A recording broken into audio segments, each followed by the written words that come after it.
والله ما طلعت شمس ولا غربت إلا وأنت الحمد لله وكفى وسلام على عباده الذين اصطفى أما بعد أعوذ بالله من الشيطان الرجيم بسم الله الرحمن الرحيم لقد من الله على المؤمنين إذ بعث فيهم رسولا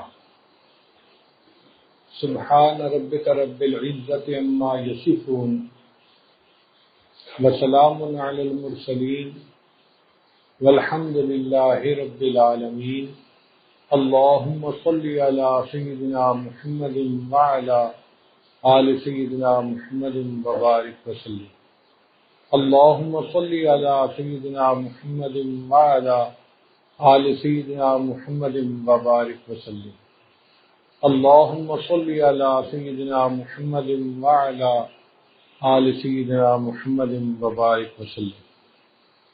نبی علیہ السلام کے محاسن و کمالات بیان کرنے سے لغات عاجز ہیں۔ کوئی ایسی زبان نہیں جس میں وہ الفاظ ہوں جن الفاظ کے ذریعے سے ہم اپنے پیارے آقا صلی اللہ علیہ وسلم کی صفات کو بیان کر سکیں۔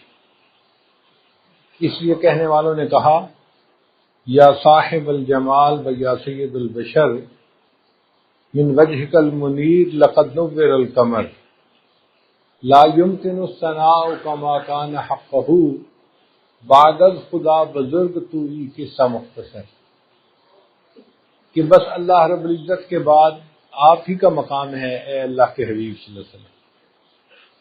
سیرت کی مثال ایک سمندر کی مانند ہے۔ سمندر کی گہرائیوں کو اور وسعتوں کو الفاظ میں بیان کرنا مشکل ہوتا ہے۔ چنانچہ ایک عرب شاعر تھے، اس نے نبی علیہ السلام کی تعریف میں 40,000 اشعار لکھے، اور 40,000 اشعار لکھنے کے بعد جو آخری اشعار لکھے ان کا ترجمہ اردو زبان میں یوں بنتا ہے: تھکی ہے فکر رسا اور مدح باقی ہے، قلم ہے آولا پا اور مدح باقی ہے، ورق تمام ہوا اور مدح باقی ہے، تمام عمر لکھا اور مدح باقی ہے۔ لاکھ ستارے ہر طرف ظلمت شب جہاں جہاں، لاکھ ستارے ہر طرف ظلمت شب جہاں جہاں، ایک طلوع آفتاب دشت و نگر سحر سحر۔ اقبال سہیل نے نبی علیہ السلام کی مدحت میں لکھا: کتاب فطرت کے سر ورق پر جو نام احمد رقم نہ ہوتا، تو نقش ہستی ابھر نہ سکتا، وجود لوح و قلم نہ ہوتا، نہ روئے حق سے نقاب اٹھتا، نہ ظلمتوں سے حجاب اٹھتا، فروغ بخشے نگاہ عرفاں اگر چراغ حرم نہ ہوتا۔ حضرت مولانا قاسم نانوتوی رحمۃ اللہ علیہ نے نبی علیہ السلام کی شان میں بہت عجیب اشعار لکھے۔ فرماتے ہیں سب سے پہلے مشیت کے انوار سے نقش روئے محمد بنایا گیا، پھر اسی نقش سے مانگ کر روشنی بزم کون و مکان کو سجایا گیا۔ وہ محمد بھی احمد بھی محمود بھی، حسن مطلق کا شاہد مشہود بھی، علم و حکمت میں وہ غیر محدود بھی، ظاہراً امیوں میں اٹھایا گیا۔ علامہ اقبال نے نبی علیہ السلام کی شان میں بہت خوبصورت اشعار کہے ہیں: لوح بھی تو قلم بھی تو تیرا وجود الکتاب، لوح بھی تو قلم بھی تو تیرا وجود الکتاب، گنبد آبگینہ رنگ تیرے محیط میں حباب، تیری نگاہ ناز سے دونوں مراد پا گئے، علم غیاب و جستجو عشق حضور و اضطراب، شوکت سنجرو سلیم تیرے جلال کی نمود، فقر جنید و بایزید تیرا جمال بے نقاب۔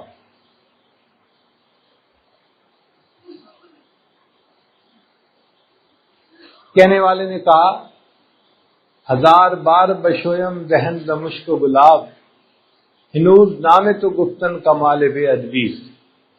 اے اللہ کے حبیب صلی اللہ علیہ وسلم، اگر میں اپنے منہ کو 1000 مرتبہ مشک اور گلاب سے دھو لوں پھر بھی آپ کا نام نامی اس میں گرامی لینا میرے لیے تو بے ادبی کی مانند ہے.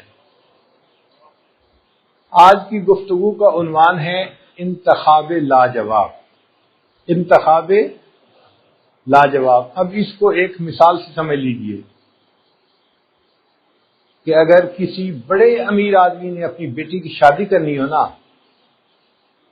تو اس کی کوشش یہ ہوتی ہے کہ میں بیٹی کے لیے ایسی چیزیں بناؤں جو دوسروں سے انوکھی ہوں، الگ ہوں. چنانچہ اس کے لیے جہیز کے کپڑے بھی بہت انوکھے ہوں گے، خوبصورت ہوں گے، فرنیچر بھی بہت خوبصورت ہوگا، جیولری بھی بہت خوبصورت ہوگی، گاڑی بھی خوبصورت ہوگی، جو گھر بنایا جائے گا وہ بھی خوبصورت ہوگا. تو اس لڑکی کے جہیز کی چیزوں کو دیکھ کے پتہ چلتا ہے کہ اس کے باپ کو اس سے کتنی محبت تھی، اور چونکہ پیسے کی فراوانی تھی تو باپ چاہتا ہے کہ بس ایسی چیز بناؤں کہ ایسی کسی اور کے پاس نہ ہو. اسی طرح ہمارے آقا اور سردار حضرت محمد مصطفیٰ احمد مجتبیٰ صلی اللہ علیہ وسلم اللہ رب العزت کے محبوب، اور اللہ رب العزت تمام کائنات کے مالک اور خالق ہیں. تو اللہ تعالیٰ نے اپنے محبوب کو جو کچھ دیا وہ کائنات میں سب سے زیادہ بہترین چیز عطا فرمائی. یہ اللہ کا انتخاب تھا اور اس کو کہتے ہیں انتخاب لاجواب. جو چیز بھی تھی وہ بہترین چیز تھی. اگر کوئی بچہ دنیا میں پیدا ہوتا ہے اس کے لیے اس کی ماں دعا کرتی ہے یا باپ کی دعا قبول ہوتی ہے یا نانا نانی دادا دادی میں سے کسی کی دعا قبول ہوئی یا والدین نے اللہ کے راستے میں خرچ کیا کسی فقیر کی دعا قبول ہوئی، تو انسانوں کی دعائیں قبول ہوتی ہیں اور وہ بچہ دنیا میں پیدا ہوتا ہے. نبی علیہ الصلوۃ والسلام جب دنیا میں تشریف لائے تو آپ کے لیے کس نے دعا کی؟ ذرا اس بات سے بھی غور کیجیے. حضرت ابراہیم علیہ السلام نے دعا کی، اور حضرت ابراہیم علیہ السلام ابو الانبیاء تھے، انبیاء کے والد تھے. ان کی نسل میں 18,000 انبیاء پیدا ہوئے. اگر کسی نسل میں ایک ولی پیدا ہو نا تو اس خاندان کی بڑی عزت ہوتی ہے کہ جی یہ تو فلاں بزرگ کا خاندان ہے. اور ابراہیم علیہ السلام کی نسل میں 18,000 انبیاء پیدا ہوئے. پھر ابراہیم علیہ السلام اللہ کے خلیل، ان کو اللہ نے اپنا خلیل بنا دیا. اللہ رب العزت نے انہیں فرمایا کہ میرے خلیل میرا گھر بناؤ، بیت اللہ کو بناؤ. تو حضرت ابراہیم علیہ السلام معمار کعبہ بنے، کعبہ بنانے والے. جب انہوں نے کعبہ بنا لیا تو دستور کی بات ہے کہ ہر مزدور کو مزدوری ملتی ہے. اللہ رب العزت نے فرمایا میرے ابراہیم خلیل آپ نے بیت اللہ کو بنایا، اب آپ مجھ سے دعا مانگیے، جو مانگیں گے عطا فرمائیں گے، جو مانگیں گے آپ کی دعا کو قبول کر لیا جائے گا. تو سیدنا ابراہیم علیہ السلام نے دعا مانگی کہ یا اللہ میں بھی آپ سے وہ نعمت مانگوں گا جو آپ کے خزانے میں بھی ایک ہی ہے.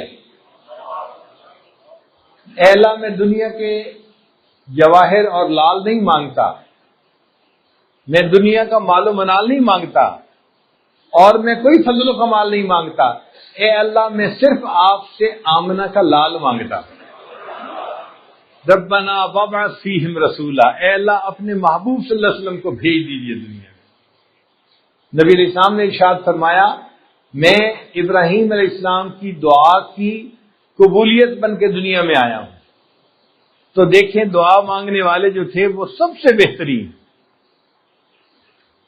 ابراہیم علیہ السلام نے 2 دعائیں مانگی تھی. ایک دعا مانگی تھی تو اسماعیل علیہ السلام پیدا ہوئے، اور پھر دوسری دعا مانگی تو اللہ کے حبیب صلی اللہ علیہ وسلم دنیا میں تشریف لائے. ایک زمزم والا دنیا میں آ گیا اور دوسرے کوثر والا بھی دنیا میں آ گیا. ایک اللہ کا محب دنیا میں آ گیا، اور جب دوسری مانگی تو اللہ کا محبوب دنیا میں آ گیا۔ پہلی دعا مانگی تو اللہ نے بیت اللہ کا معمار عطا فرما دیا، اور دوسری دعا مانگی تو اللہ نے بیت اللہ کا کنجی بردار عطا فرما دیا۔ تو ابراہیم علیہ السلام کی دونوں دعائیں قبول ہوئیں۔ اسماعیل علیہ السلام جو تھے وہ ذبیح اللہ کہلائے، اللہ کے نام پر ذبح ہونے والے، اور نبی علیہ السلام حبیب اللہ کہلائے، اللہ کے محبوب۔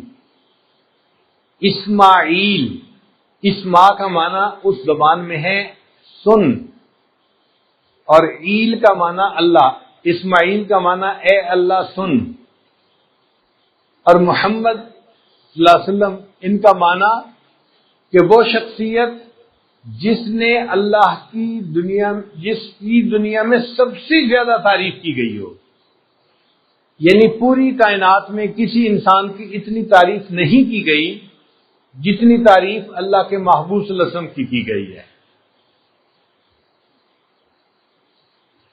پھر جب بچہ پیدا ہو جاتا ہے نا تو اس کی خوشخبری کبھی تو نرس آ کے دیتی ہے، آپریشن تھیٹر سے نکلی، اور جی بچہ پیدا ہو گیا، بیٹا پیدا ہوا، باپ کو خبر ملتی ہے کس کے ذریعے سے؟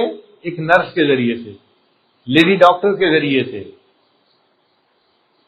یا کسی وقت کوئی رشتہ دار عورت آ کے بتا دیتی ہے کہ بیٹے کی ولادت ہوئی۔ تو خوشخبریاں دینے والے عام لوگ ہوتے ہیں۔ نبی علیہ السلام نے جب دنیا میں آنا تھا تو آپ کی خوشخبری اللہ کے انبیاء میں سے ایک نبی علیہ السلام نے دی۔ حضرت عیسیٰ علیہ السلام نے بتایا کہ اے لوگوں، میرے بعد ایک ایسے نبی آئیں گے جو اللہ کے محبوب ہوں گے، اور میں ان کی بشارت تمہیں آج عطا کر رہا ہوں۔ تو دیکھیے خوشخبری دینے والے بھی کتنے عظیم۔ دنیا میں مختلف زبانیں ہیں، ایک زبان عبرانی بھی ہے، سریانی بھی ہے، انگریزی بھی ہے، اور آج تو ہزاروں زبانیں ہیں۔ اللہ رب العزت نے اپنے حبیب صلی اللہ علیہ وسلم کے لیے عربی زبان کا انتخاب کیا۔ یہ بھی زبانوں میں سے بہترین زبان، کسی زبان میں اتنی فصاحت و بلاغت نہیں جتنی عربی زبان میں ہے۔ آپ بتائیں، عربی زبان میں شیر کے لیے ایک لفظ استعمال ہوتا ہے لائن، ایک لفظ ہے، اور عربی زبان میں شیر کے لیے اسد کا لفظ بھی ہے، فہد کا لفظ بھی ہے، 100 سے زیادہ الفاظ شیر کے لیے استعمال ہوتے ہیں۔ اتنی وسعت ہے اس زبان کے اندر۔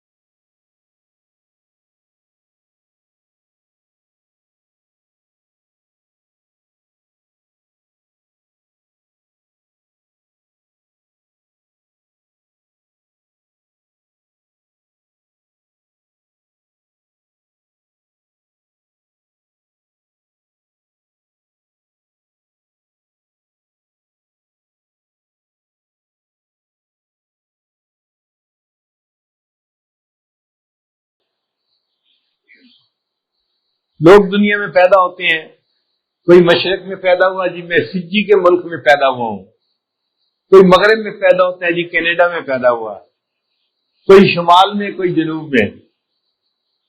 اللہ کے حبیب صلی اللہ علیہ وسلم کو اللہ رب العزت نے جزیرہ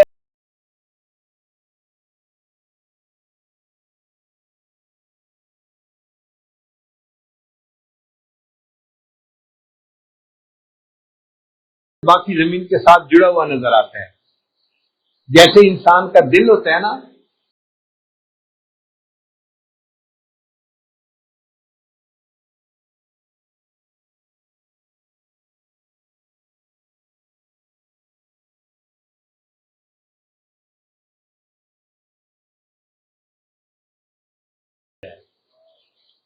اور واقعی جب تک دل زندہ رہتا ہے اس وقت تک انسان زندہ، جب دل کی موت آ جاتی ہے تو انسان مر جاتا ہے۔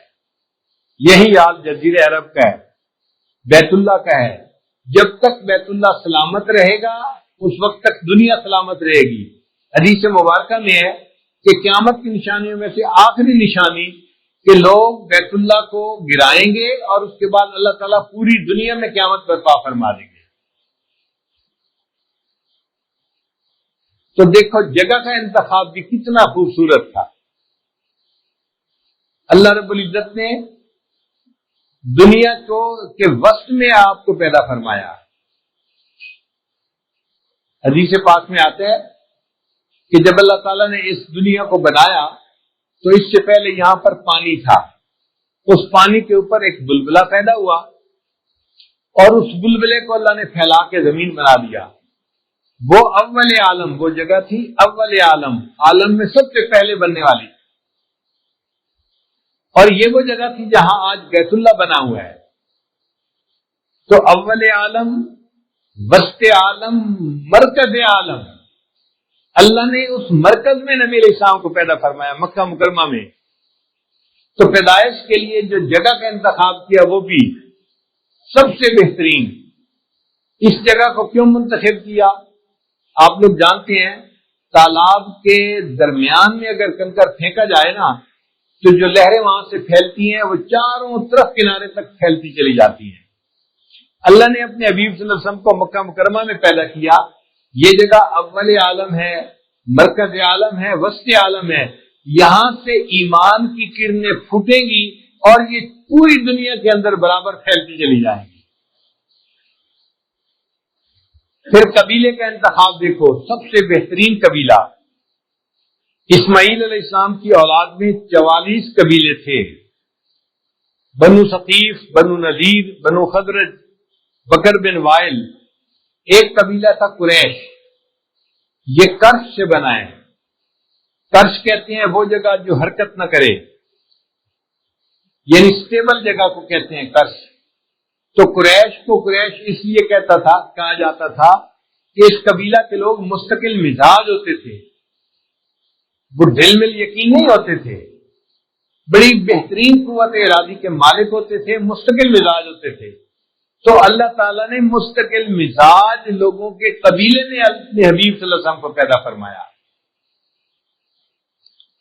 پھر اس قبیلے کی بھی آگے کئی شاخیں بنتی ہیں۔ ایک شاخ تھی بنو ہاشم، یہ شاخ بہت مہمان نواز تھی اور پورے قریش میں ان کی عزت بہت زیادہ تھی کہ وہ تو بڑے مہمان نواز لوگ ہیں۔ اللہ نے اپنے حبیب صلی اللہ علیہ وسلم کو بنو ہاشم میں پیدا فرمایا۔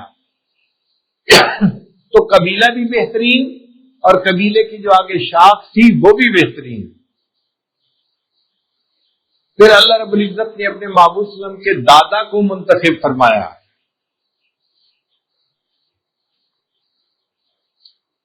نبی علیہ السلام کے دادا تھے عبد المطلب، نبی علیہ السلام کے دادا تھے اور یہ بیت اللہ کے کنجی بردار تھے۔ تو اللہ رب العزت نے ایسے دادا کے ہاں پیدا کیا کہ جو بیت اللہ کے کنجی بردار تھے، اس لیے کہ اس کنجی نے بالآخر نبی علیہ السلام کے مبارک ہاتھوں میں پہنچنا تھا۔ پھر والد کا انتخاب دیکھیے، عبد المطلب کے 12 بیٹے تھے، ان میں سے ایک کا نام تھا عبد العزا، جس کو ابو لہب کہتے ہیں نا، اس کا اصل نام تھا عبد العزا۔ ایک کا نام تھا عبد الشمس، یعنی بتوں کے اوپر نام رکھے گئے تھے۔ ایک کا نام تھا عبد الحارث، ایک کا نام تھا نوفل، سخت جگہ، ایک کا نام تھا حمزہ، لمبی جگہ، ایک کا نام تھا عباس، پتھریلی جگہ۔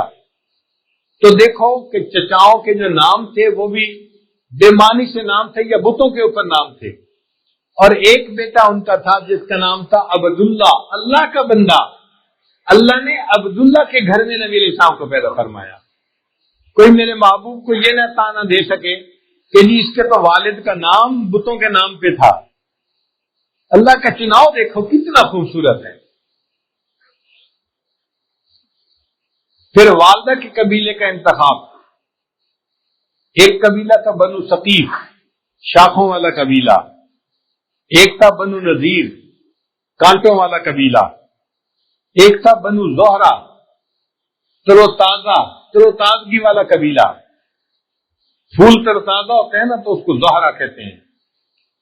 تو جس قبیلے کا معنی تھا تروتازہ قبیلہ، بی بی آمنہ کا قبیلہ وہ قبیلہ تھا۔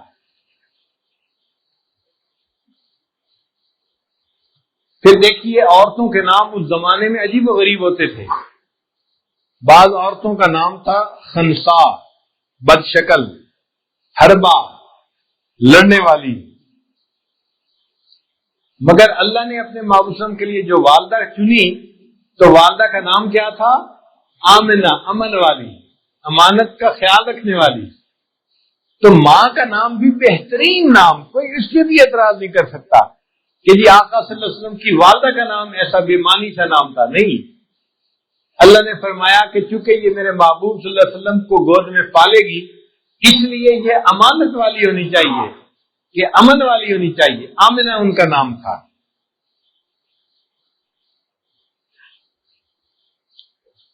پھر اللہ رب العزت نے اپنے حبیب صلی اللہ علیہ وسلم کے لیے جو نام چنا تو ناموں میں سے سب سے بہترین نام نبی علیہ السلام نے ارشاد فرمایا میرے دو نام ہیں، فرش پہ میرا نام ہے محمد اور عرش پہ میرا نام ہے احمد۔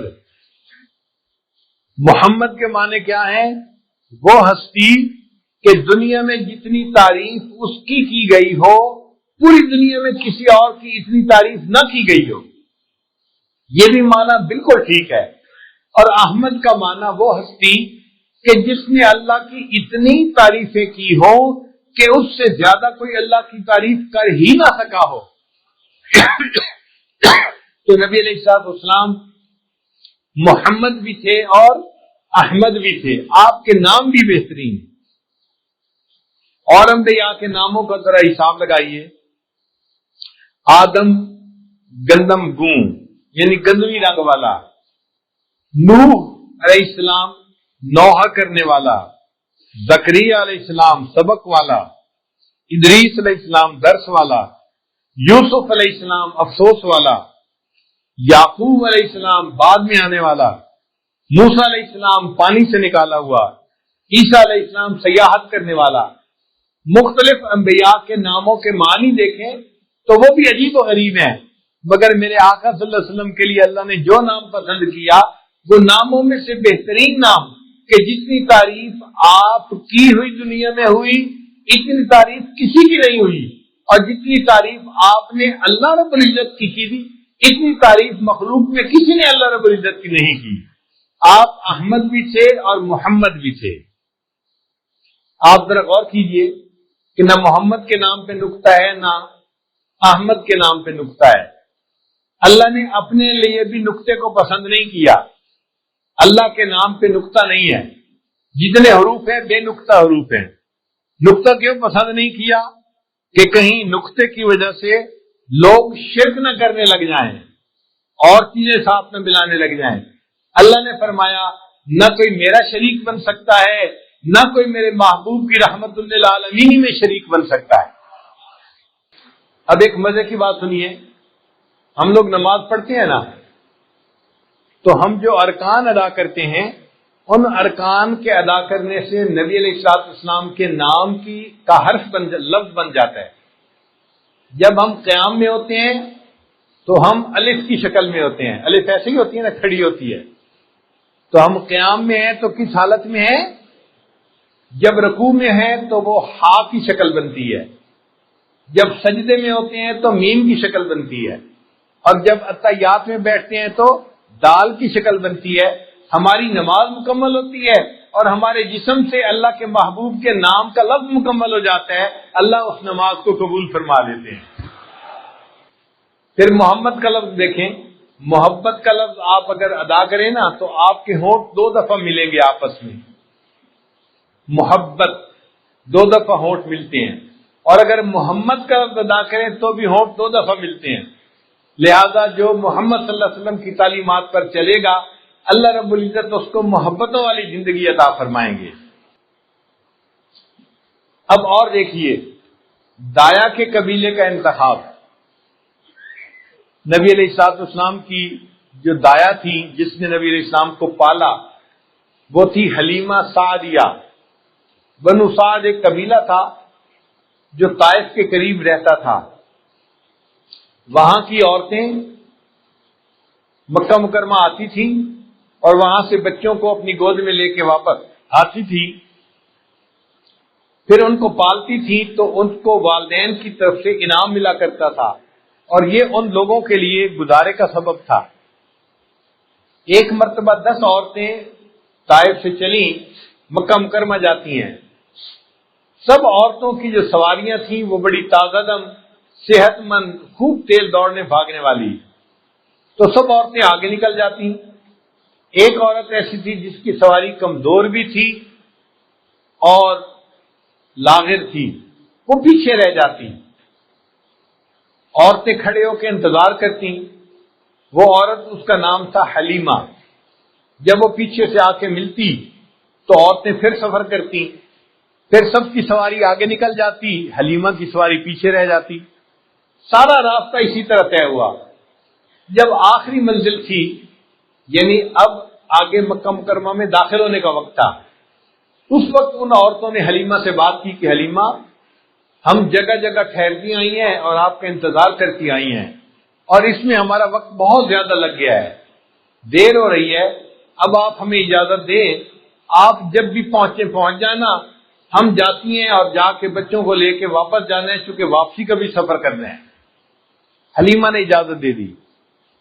یہ 9 عورتیں مکہ مکرمہ میں آئیں اور انہوں نے وہاں پر جو بچے تھے امیر گھرانوں کے، ان کو اپنی گود میں لے لیا۔ جب حلیمہ سعدیہ پہنچی تو امیر گھرانوں کا کوئی بچہ نہیں تھا۔ حلیمہ نے پتہ کیا کوئی بچہ ہے جس کو میں اپنی گود میں لے سکتی ہوں۔ اسے بتایا گیا ہاں ایک بچہ ہے، مگر اس کے والد فوت ہو چکے، وہ یتیم بچہ ہے۔ تو حلیمہ کے دل پہ ذرا چوٹ پڑی کہ وہ اگر والد نہیں ہے تو بچے کو پالنے کا انعام تو مجھے پھر کوئی نہیں دے سکے گا، اگر ملا بھی تو تھوڑا ملے گا۔ تو حلیمہ ذرا افسردہ ہوئی۔ فرماتی ہیں کہ پھر میرے دل میں خیال آیا کہ میں ذرا بچے کی شکل تو دیکھوں کہ بچہ ہے کیسا۔ نبی علیہ السلام چارپائی کے اوپر لیٹے ہوئے تھے اور اوپر چادر ڈالی ہوئی تھی۔ حلیمہ کہتی ہے کہ جب میں نے وہ کپڑا ہٹا کے دیکھا تو وہ بچہ مجھے دیکھ کر مسکرایا، اور اس کی مسکراہٹ ایسی تھی کہ میں اس بچے کو اپنا دل ہی دے بیٹھی۔ میں نے دل میں سوچا حلیمہ تجھے پیسے تو نہیں ملیں گے، اس بچے کی مسکراہٹ تجھے ملے گی، یہ ساری دنیا سے بڑی نعمت ہے جو تجھے مل جائے گی۔ اب حلیمہ نے فیصلہ کر لیا کہ میں نے اس بچے کو گود میں لینا ہے۔ حلیمہ لینے کو تیار ہے اور اس کی والدہ بچے کی آمنہ وہ بچہ دینے کے لیے تیار ہے۔ اتنے میں اس بچے کے دادا بھی آ گئے، ان کا نام تھا عبد المطلب۔ حلیمہ نے کہا میں بچہ لینا چاہتی ہوں، میں گاؤں کی رہنے والی ہوں اور میں نے بستی میں کوئی ایسا خوبصورت بچہ نہیں دیکھا۔ آمنہ نے کہا حلیمہ تو بستی کی رہنے والی ہے، میں شہر کی رہنے والی ہوں، مکہ کی رہنے والی ہوں، میں نے شہروں میں ایسا خوبصورت بچہ نہیں دیکھا۔ عبد المطلب کھڑے سن رہے تھے، انہوں نے کہا حلیمہ تو نے کسی بستی میں ایسا خوبصورت بچہ نہیں دیکھا، اور آمنہ تو نے کسی شہر میں ایسا خوبصورت بچہ نہیں دیکھا، اور میں تو ملکوں کا سفر کرنے والا بندہ ہوں، اپنے قبیلے کا سردار ہوں، میں نے ملکوں میں ایسا خوبصورت بچہ نہیں دیکھا۔ اگر اس وقت جبریل علیہ السلام ہوتے موجود اور ان سے پوچھا جاتا کہ جبریل علیہ السلام آپ بھی ذرا اپنے کومنٹس دے دیجیے، آپ کے تاثرات کیا ہیں، تو میرے خیال میں ان کا جواب یہ ہوتا حلیمہ تجھے بستیوں میں ایسا خوبصورت بچہ نظر نہ آیا، آمنہ تجھے شہروں میں خوبصورت نظر نہ آیا، اور عبد المطلب آپ کو ملکوں میں ایسا بچہ نظر نہ آیا، اور میں تو پوری دنیا کی سیر کر چکا ہوں، میں نے پوری دنیا میں اتنا خوبصورت بچہ نہیں دیکھا۔ اور اگر اللہ رب العزت سے پوچھا جائے کہ اے کائنات کے مالک اور خالق آپ بھی بتا دیجئے اس بچے کے بارے میں آپ کیا فرماتے ہیں، تو اللہ کی طرف سے فرمان آ جاتا حلیمہ تو نے بستی میں ایسا خوبصورت بچہ نہیں دیکھا، آمنہ تو نے شہر میں خوبصورت بچہ نہیں دیکھا، عبد المطلب تو نے ملکوں میں ایسا خوبصورت نہیں دیکھا، اور جبرائیل تو نے پوری دنیا میں ایسا خوبصورت نہیں دیکھا، میں ساری مخلوق کا پیدا کرنے والا ہوں، میں تصدیق کرتا ہوں میں نے پوری کائنات میں ایسا خوبصورت بچہ نہیں دیکھا۔ چنانچہ حلیمہ نے بچے کو لے لیا اور اپنے خاوند کے پاس لے کر آئی۔ اب خاوند نے بچے کو اٹھا کے دیکھا اور وہ بھی بڑا خوش ہوا، کہنے لگا حلیمہ اس بچے کی مسکراہٹ ہمارے گھروں میں باہر لے آئے گی، تم نے بڑا اچھا سلیکشن کی ہے۔ اب اس نے حلیمہ کو اونٹ پہ بٹھایا، سواری پہ بٹھایا۔ جب حلیمہ بیٹھ گئی، سواری چلنے کے لیے تیار ہے، خاوند آگے بیٹھا تاکہ سواری کی لگام پکڑے اور اس کو چلائے۔ جیسے ہی خاوند آگے بیٹھا، سواری چلنے کے لیے تیار نہیں ہے، اٹھتی نہیں ہے۔ حلیمہ کے خاوند نے بڑی کوشش کی کہ میں سواری کو اٹھاؤں اور چلاؤں، لگام کھینچی، پاؤں مارے، سواری نہیں اٹھی۔ وہ بڑا حیران، سواری کیوں نہیں اٹھ رہی؟ جیسے ہی نیچے اترا، سواری چلنے کے لیے پھر تیار ہے۔ پھر اس نے دوسری مرتبہ کوشش کی، پھر یہی۔ جب خاوند نہیں بیٹھتا تو سواری چلنے کے لیے تیار ہے، جب بیٹھتا ہے تو سواری چلتی نہیں ہے۔ جب 2-3 ٹرائیاں کی اور بات نہ بنی تو حلیمہ کے دل میں بات آئی۔ اس نے کہا اپنے خاوند کو کہ دیکھیں جب میں بیٹھی ہوتی ہوں نا تو یہ بچہ آگے ہوتا ہے، سواری چلنے کے لیے تیار ہوتی ہے، آپ بیٹھتے ہیں آپ کی پشت اس بچے کی طرف ہو جاتی ہے، سواری چلنے سے انکار کر دیتی ہے۔ آپ ایسا کریں کہ مجھے آگے بٹھائیں تاکہ بچہ آگے رہے، سواری چل پڑے گی۔ حلیمہ کی تجویز پر خاوند نے ایسا ہی کیا۔ اللہ کی شان دیکھے، حلیمہ سواری کو لے کر، بچے کو لے کر بیٹھی اور سواری نے چلنا شروع کر دیا۔ چلنا کیا تھا، سواری تیزی سے بھاگ رہی تھی۔ بھاگتے بھاگتے ایک ایسا بھی وقت آیا کہ حلیمہ کی سواری باقی عورتوں کی سواریوں سے آگے بڑھنے لگی۔ اب عورتیں حیران ہیں، پوچھ رہی ہیں حلیمہ کیا تم نے سواری کو تبدیل کر لیا؟ حلیمہ نے جواب دیا میں نے سواری کو تبدیل نہیں کیا، سواری کا سوار تبدیل ہو گیا ہے، اس کی وجہ سے اب میری سواری طاقتور بن گئی ہے اور یہ تیز بھاگ رہی ہے۔ حلیمہ فرماتی ہیں کہ جب میں بچے کو لے کے گھر آئی تو مجھے خیال ہوا کہ بکریاں ہیں، بھوکی ہیں، میں ان کا دودھ نکالوں، کیونکہ بچے کو دودھ پلانا بھی ہے، ایسا نہ ہو کہ دودھ کم ہو جائے۔ تو فرماتی ہیں کہ میں نے اپنی بکریوں کا دودھ نکالنا شروع کیا، دودھ ختم ہونے کو نہیں آتا تھا، حتیٰ کہ پورے گھر میں جتنے برتن تھے سارے برتن بھر لیے، بکریوں کے تھنوں میں دودھ ابھی بھی باقی تھا۔ خاوند نے دیکھا تو کہنے لگا حلیمہ تو کسی بہت ہی بابرکت بچے کو لے کے آئی ہے کہ جس کی وجہ سے ہماری بکریوں نے اتنا دودھ دینا شروع کر دیا۔ اللہ کے محبوب صلی اللہ علیہ وسلم جہاں گئے برکتیں ہی برکتیں، رحمتیں ہی رحمتیں۔ حلیمہ کہتی ہے کہ جب ہمارے گھر میں دودھ کا یہ عالم دیکھا تو ہمسائے کی عورتیں آتی اور مجھ سے پوچھتی حلیمہ آپ بکریاں کس جگہ چراتی ہیں؟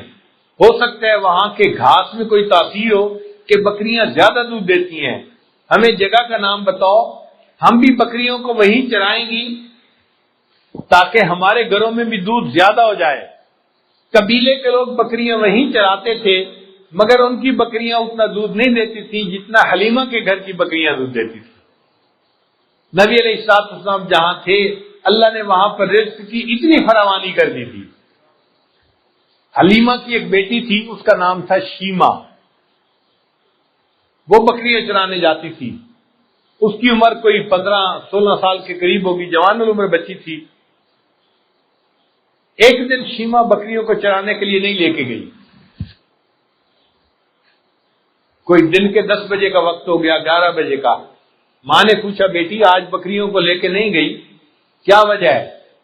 اس نے کہا امی بکریاں زیادہ ہیں اور مجھے ان کو سنبھالنے کے لیے ان کے پیچھے بہت بھاگنا پڑتا ہے، میں اکیلی ہوتی ہوں، تھک جاتی ہوں، مجھ سے یہ مشقت برداشت نہیں ہوتی، میرے ساتھ کسی اور کو بھی بھیجیں تو میرے لیے بکریاں چرانی آسان ہو جائیں۔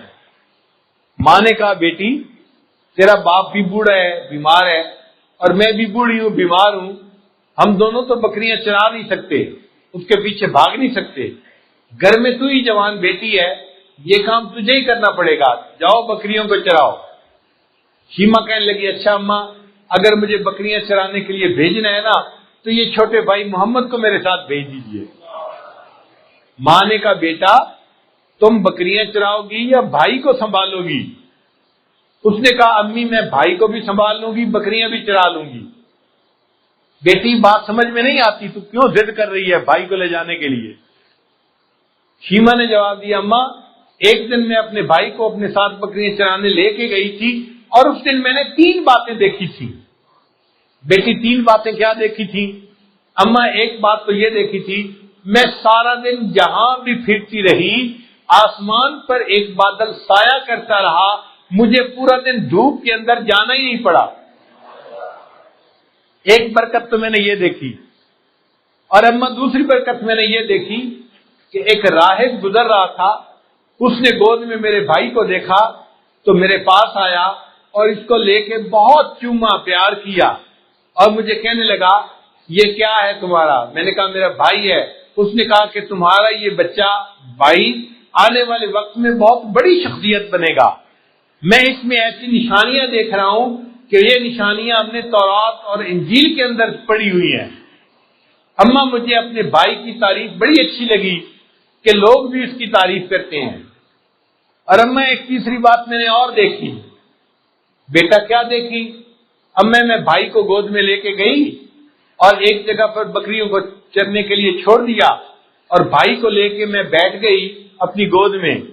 اماں میں نے دیکھا میری بکریوں نے جلدی جلدی گھاس کو چر لیا اور گھاس چرنے کے بعد یہ بکریاں آئیں اور میرے بھائی کے گرد ایک دائرہ بنا کر بیٹھ گئی۔ اماں باقی سارا وقت میں بھی بھائی کا چہرہ دیکھتی رہی اور میری بکریاں بھی میرے بھائی کا چہرہ دیکھتی رہی، مجھے بکریوں کے پیچھے بھاگنے کی ضرورت ہی نہیں پڑی۔ تو آقا صلی اللہ علیہ وسلم کی والدہ بھی بہترین، والدہ کا نام بھی بہترین، آپ کی دایا بھی بہترین۔ دایا کا نام دیکھو حلیمہ، حلم والی۔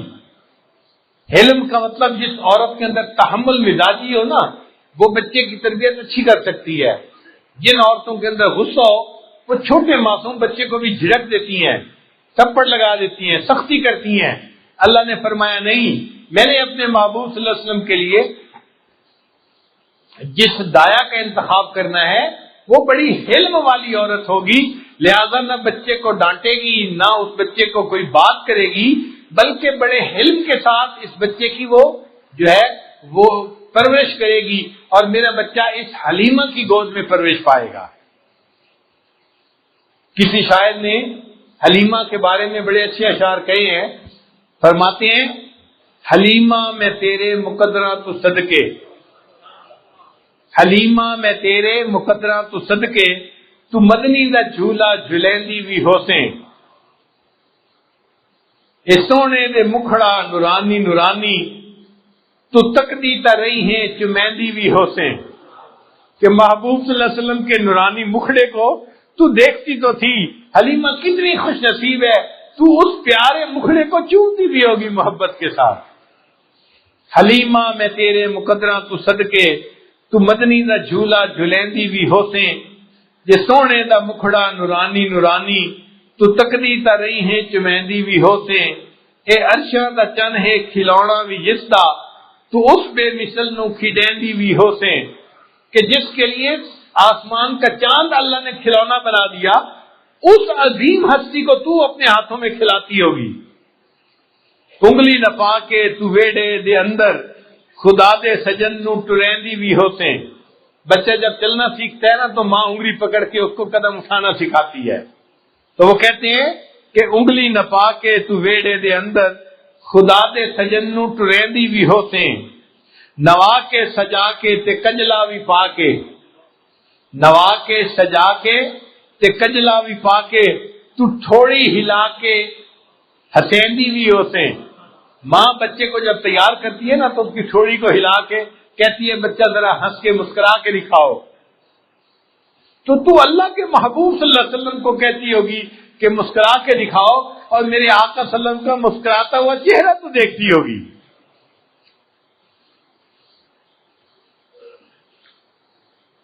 جداں سونا ایئر چرندہ بھی ہوتی. جب آپ صلی اللہ علیہ وسلم ذرا بڑے ہو گئے تھے، چلنے پھرنے کے قابل ہو گئے تھے، تو کہتی ہیں کہ اس وقت آپ صلی اللہ علیہ وسلم بھی بکریاں چرانے کے لیے جاتے ہوں گے. تو جداں سونا ایئر چراندہ بھی ہوتی تو مدنی نے مٹھیاں بھریندی بھی ہوسیں. بچہ تھک جاتا ہے تو ماں اپنے بچے کی خدمت کرتی ہے، اس کے پاؤں دباتی ہے. حلیمہ تو کتنی خوش نصیب ہے کہ اللہ کا یہ پیارا حبیب صلی اللہ علیہ وسلم جب تھک کے واپس آتا ہوگا تو اس کے قدموں کو جو ہے وہ مٹھیاں بھرتی ہوگی. تجھے کتنی بڑی سعادت نصیب ہو گئی. اور کبھی کبھی ایسا بھی ہوتا ہے کہ بچہ اپنی ماں سے روٹھ جاتا ہے تو پھر اس ماں اس بچے کو مناتی ہے. تو شاعر نے کہا کدی نال تیرے نزاکت سونا، کدی نال تیرے نزاکت سونا، اور رستا بھی ہو سی تو منیندی بھی ہو سے. وہ کیا منظر ہوگا جب وہ چھوٹا بچہ تجھ سے روٹھا ہوگا اور تو اس کی منتیں کر کے اس کو منا رہی ہوگی، بیٹا اپنی اماں سے نہیں روٹھا کرتے، تو کیوں مجھ سے روٹھ گیا، تو مان جا. تو حلیمہ کو اللہ رب العزت نے کیا سعادت عطا فرمائی. پھر نبی علیہ الصلوۃ والسلام نے اپنے حبیب صلی اللہ علیہ وسلم کے لیے جو بیویوں کا انتخاب کیا وہ بھی کائنات میں سب سے اعلیٰ عورتیں تھیں. اور اس کی گواہی کوئی بندہ نہیں دے رہا، بندے تو دیتے ہی ہیں. بندوں کا پروردگار اللہ رب العزت گواہی دے رہا ہے. اللہ نے فرمایا یا نساء النبی لستن کاحد من النساء، اے نبی علیہ السلام کی بیویوں تم عام عورتوں کی طرح نہیں ہو. مقصد کہنے کا کیا تھا کہ تمہاری جیسی کوئی اور عورت اس دنیا میں موجود ہی نہیں ہے. تو اللہ نے محبوب صلی اللہ علیہ وسلم کی بیویوں کی تعریف فرمائی کہ ایسی عورت دنیا میں کوئی اور ہے نہیں جیسے میرے محبوب کی. چنانچہ ان کی بیویوں کے ناموں کا ذرا خیال کر لیجئے. خدیجہ حاجیوں کی خدمت کرنے والی، سودا آرام دینے والی، عائشہ عیش دینے والی، حفصہ رات کو عبادت کرنے والی، میمونہ بختوں والی، صفیہ چنی ہوئی منتخب کی ہوئی، زینب استغفار کرنے والی، ام سلمہ سلامتی والی، ام حبیبہ پیار کرنے والی. تو نبی علیہ السلام کی بیویوں کے ناموں کے معنی بتا رہے ہیں کہ اللہ نے ان کو ایسی صفات عطا فرمائی تھی جو صفات دوسری عورتوں میں نہیں تھی. تو محبوب صلی اللہ علیہ وسلم کو جو بیویاں دی گئی اللہ نے وہ کائنات میں سب سے زیادہ بہترین عورتوں کو چنا اور اپنے محبوب صلی اللہ علیہ وسلم کی بیویوں کے لیے اتنی نیک اور پاک دامن تھی کہ ایک وقت آیا کہ آپ صلی اللہ علیہ وسلم کی ایک بیوی کے اوپر منافقین نے بہتان لگا دیا. دنیا میں بہتان لگتی ہیں اور اس بہتان کی صفائی دوسرے لوگ دیتے ہیں. چنانچہ یوسف علیہ السلام پر بہتان لگا تو ایک چھوٹے بچے سے اللہ نے گواہی دلوائی. بچے نے گواہی دی کہ یوسف علیہ السلام تو پاک دامن ہے.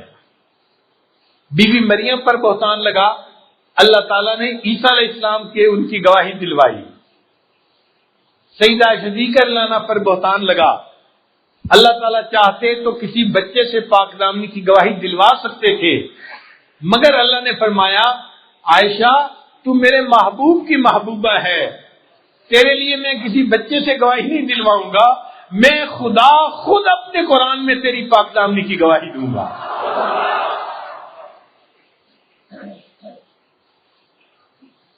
پھر نبی علیہ السلام کے 3 بیٹے تھے. ایک کا نام تھا قاسم، تقسیم کرنے والا، برکتوں کو تقسیم کرنے والا. ایک کا نام تھا طیب طاہر، پاکیزگی والا. ایک کا نام تھا ابراہیم، بزرگی والا. تو دیکھو بیٹوں کے نام بھی کتنے پیارے ہیں.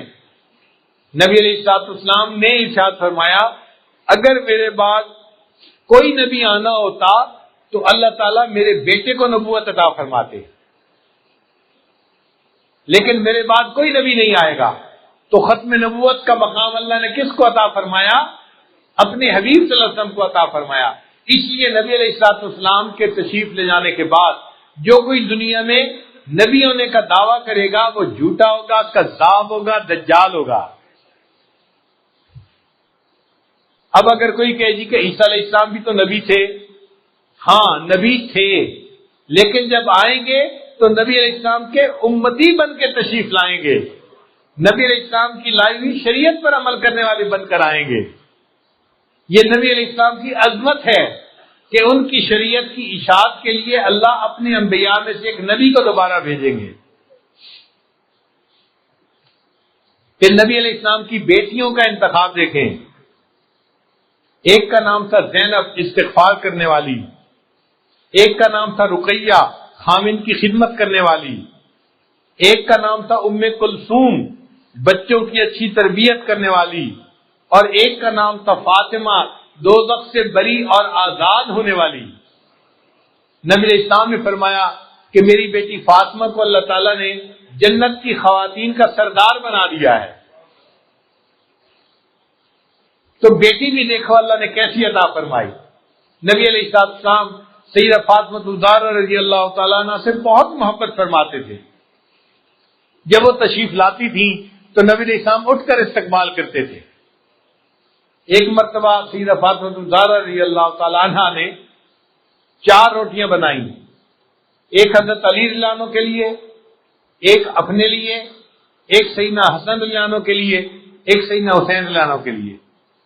اب باقی 3 نے تو اپنی اپنی روٹیاں کھا لی۔ جب سیدہ فاطمہ الزہرا رضی اللہ تعالیٰ عنہ نے کھانا شروع کیا تو دل میں خیال آیا، فاطمہ آپ تو کھانا کھا رہی ہیں، پتہ نہیں آپ کے ابا حضور کو کچھ کھانے کو ملا یا نہیں ملا۔ تو سیدہ فاطمہ الزہرا رضی اللہ تعالیٰ عنہ نے آدھی روٹی کھا لی اور باقی آدھی روٹی اپنے والد گرامی کے لیے تحفے کے طور پر بچا لی، اپنی چادر کے کونے میں لپیٹ لی اور نبی علیہ السلام کو ملنے کے لیے حاضر خدمت ہوئی۔ نبی علیہ السلام نے استقبال کیا، بیٹی فاطمہ کیسے آنا ہوا؟ اب حضور میں آپ کے لیے آدھی روٹی ہدیہ اور تحفہ لے کر آئی ہوں کہ پتہ نہیں آپ نے کچھ کھایا یا نہیں کھایا۔ نبی علیہ السلام نے اس تحفے کو قبول کیا۔ حدیث پاک میں آتا ہے کہ اللہ کے محبوب صلی اللہ علیہ وسلم نے اس میں سے ایک لقمہ روٹی کا توڑا اور اپنے منہ میں ڈالا اور فرمایا، فاطمہ قسم ہے اس پروردگار کی جس کے قبضے میں میری جان ہے، آج 3 دن گزر گئے تیرے والد کے منہ میں روٹی کا لقمہ نہیں گیا۔ ایسی محبت کرنے والی بیٹی تھی۔ اللہ ایسی بیٹی ہر کسی کو عطا فرمائے۔ تو بیٹیاں بیٹیوں میں سے بہترین، بیویاں عورتوں میں سے بہترین۔ پھر نبی علیہ السلام کو اللہ نے جو دوست دیے وہ دوستوں میں بہترین۔ نبی علیہ السلام نے فرمایا میرے 2 وزیر دنیا میں ہیں اور 2 وزیر آخرت میں ہیں۔ دنیا میں میرے 2 وزیر ابو بکر اور عمر ہیں اور آخرت میں میرے 2 وزیر جبرائیل اور میکائیل ہیں۔ آپ دیکھو کسی کے دوست ایسے ہو سکتے ہیں؟ سیدنا صدیق اکبر عنہ کیسے دوست تھے، دوستی نبھائی کہ نہیں نبھائی؟ ان کے بارے میں کسی شاعر نے کہا، پیغمبر تو نہ تھا لیکن پیغمبر جیسا لگتا تھا، پیغمبر تو نہ تھا لیکن پیغمبر جیسا لگتا تھا، وہ دریا تھا مگر گہرے سمندر جیسا لگتا تھا۔ اور حضرت عمر رضی اللہ تعالیٰ عنہ تو اسلام کی شان و شوکت بڑھانے والے، محبوب صلی اللہ علیہ وسلم نے ان کے لیے دعائیں مانگی اور اللہ نے ان کو اسلام عطا فرما دیا۔ تو جیسے محبوب کے ساتھی دنیا میں کسی کو ایسے ساتھی نہیں ملے ہوں گے۔ ابراہیم علیہ اللہ تعالیٰ نے موسیٰ علیہ السلام کو بھی ساتھی دیے تھے،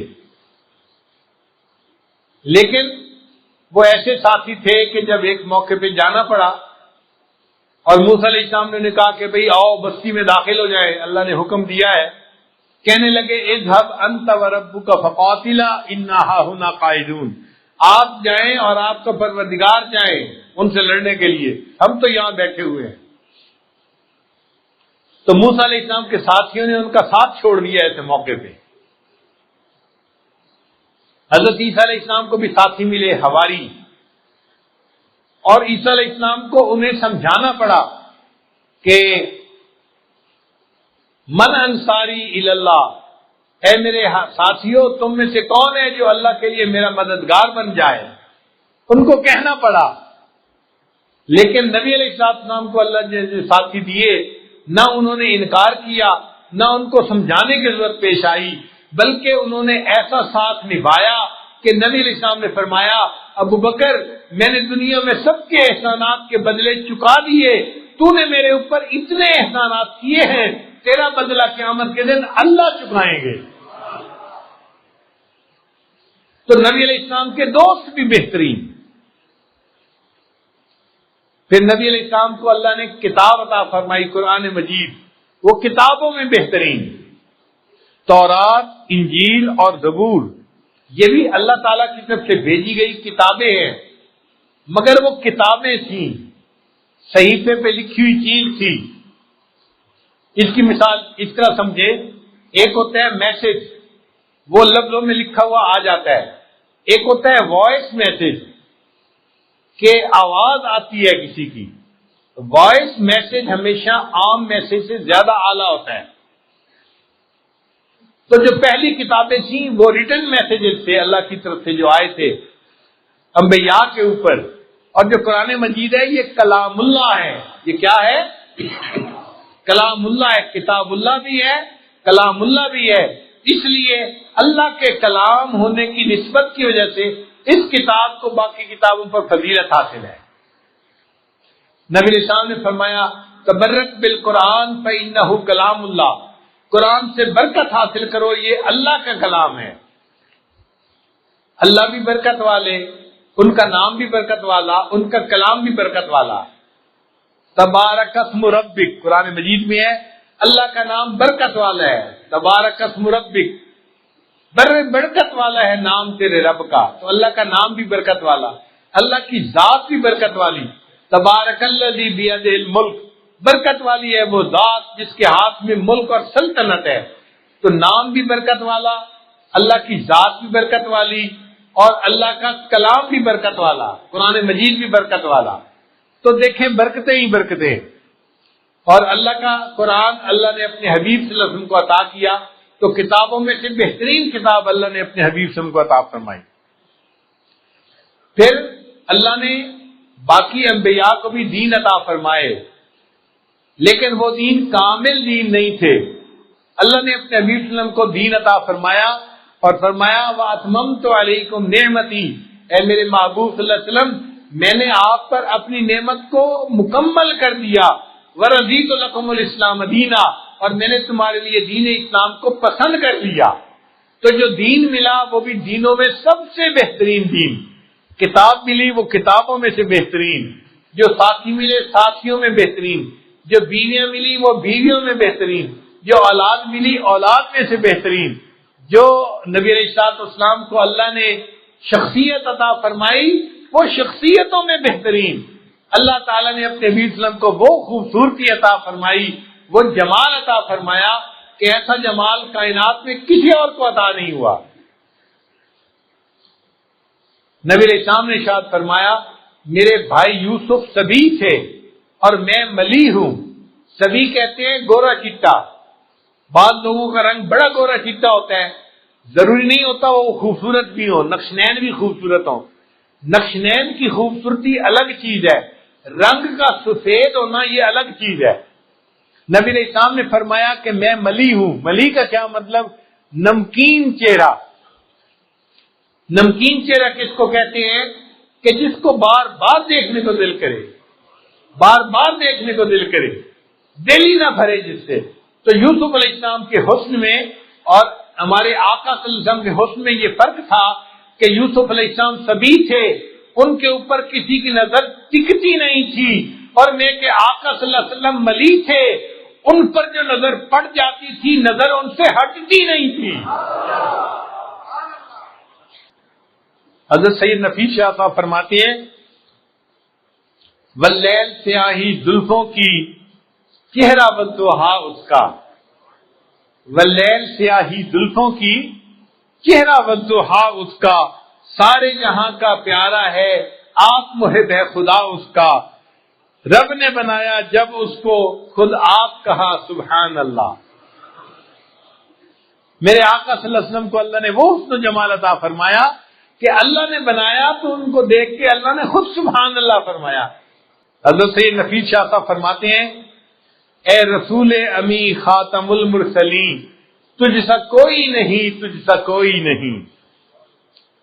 اے رسول امی خاتم المرسلین، تجھ سا کوئی نہیں، تجھ سا کوئی نہیں، ہے عقیدہ یہ اپنا بصدق و یقین، تجھ سا کوئی نہیں، تجھ سا کوئی نہیں۔ بزم کونین پہلے سجائی گئی، پھر تیری ذات منظر پہ لائی گئی، سید الاولی سید الآخری، تجھ سا کوئی نہیں، تجھ سا کوئی نہیں۔ دست قدرت نے ایسا بنایا تجھے، جملہ اوصاف سے ہے سجایا تجھے، اے ازل کے ہنسی، اے ابد کے ہنسی، تجھ سا کوئی نہیں، تجھ سا کوئی نہیں۔ کوئی بتلائے کیسا سراپا لکھوں، کوئی ہے وہ کہ جس کو میں تجھ سا لکھوں، توبہ توبہ نہیں کوئی تجھ سا نہیں، تجھ سا کوئی نہیں، تجھ سا کوئی نہیں۔ تیرا سکہ رواں کل جہاں میں ہوا، اس زمین میں ہوا، آسماں میں ہوا، کیا عرب کیا عجم سب ہیں زیر نگیں، تجھ سا کوئی نہیں، تجھ سا کوئی نہیں۔ لہذا ہم یہ کہہ سکتے ہیں کہ اللہ رب العزت نے جیسے ہمارے پیارے آقا صلی اللہ علیہ وسلم کو بنایا، ان جیسی ہستی کائنات میں کوئی نہیں ہے۔ ان کا کوئی اللہ کا وحدانیت میں، ربوبیت میں کوئی شریک نہیں ہے، اور میرے آقا صلی اللہ علیہ وسلم کا محبوبیت میں کوئی شریک نہیں ہے۔ اللہ بھی وحدہ لا شریک ہیں، میرے آقا صلی اللہ علیہ وسلم بھی وحدہ لا شریک ہیں۔ کتنے خوش نصیب ہیں ہم، اللہ رب العزت نے ہمیں ایسے آقا صلی اللہ علیہ وسلم کی امت میں پیدا کیا۔ آج ہم ان کا کلمہ پڑھتے ہیں، ان کا نام لیتے ہیں، اور اپنے دلوں کو ان کے نام سے ہم آرام پہنچاتے ہیں۔ اللہ تعالیٰ ہمیں ساری زندگی اپنے پیارے آقا صلی اللہ علیہ وسلم کی سچی محبت عطا فرمائے، اور قیامت کے دن اپنے آقا صلی اللہ علیہ وسلم کے قدموں میں اللہ رب العزت ہمیں کھڑا ہونے کی توفیق عطا فرمائے۔ جب موت کا وقت آئے اور ملک الموت آئے، ہمارے دماغوں کو ٹٹولے تو علم نبی سے بھرا ہوا پائے، ہمارے دلوں کو ٹٹولے تو عشق نبی سے بھرا ہوا پائے، ہمارے اعضاء کو ٹٹولے تو سنت نبی سے مزین پائے، اور ہم اس عشق نبی کو لے کے اپنے آقا صلی اللہ علیہ وسلم کے سامنے قیامت کے دن حاضر ہو جائیں۔ اللہ تعالیٰ ہمیں اپنے حبیب صلی اللہ علیہ وسلم کی ایسی سچی محبت عطا فرمائے۔ عجب چیز ہے عشق شاہ مدینہ، یہی تو ہے عشق حقیقی کا زینہ۔ عجب چیز ہے عشق شاہ مدینہ، یہی تو ہے عشق حقیقی کا زینہ، ہے معمور اس عشق سے جس کا سینہ، اسی کا ہے مرنا اسی کا ہے جینا۔ وآخر دعوانا ان الحمد للہ رب العالمین۔